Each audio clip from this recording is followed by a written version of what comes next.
Good morning, students. Welcome to the class. Today we are going to start with the first chapter, and the name of the chapter is Computer and Electronic Device. In this chapter, we are going to study about what is a computer, what are the uses of a computer, what are the different places where we find computers, the working of a computer, and the differences between a computer and a man.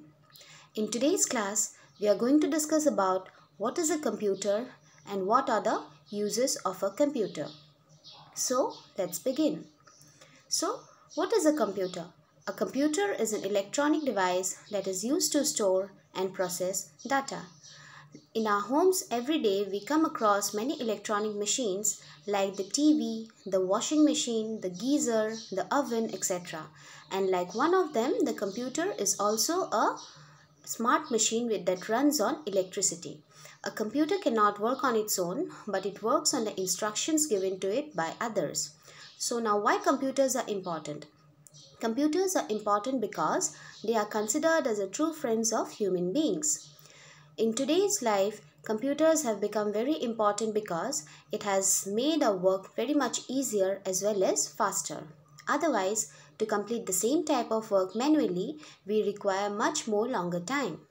Secondly, the computers, they give accurate results and they make no mistakes.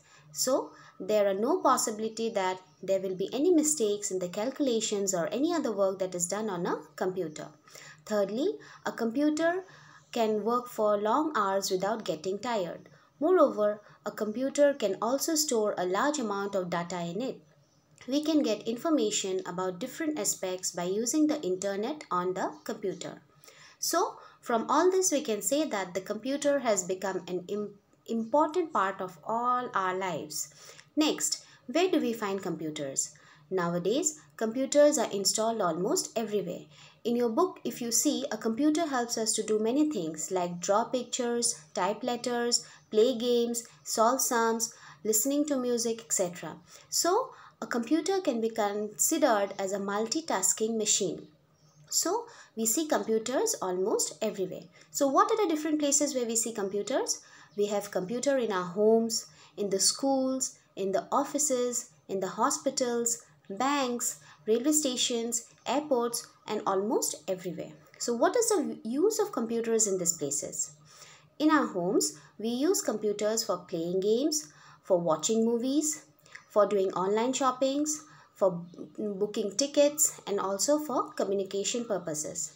Likewise, in the schools, the computers, they are very helpful to the students for drawing, for solving sums, and also the computers are used for other official work like making the timetable, keeping a record of students, keeping a record of teachers, etc.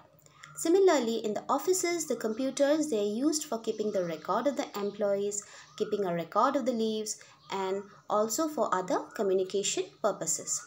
In the banks, the computers, they help in the transfer of money from one account to another.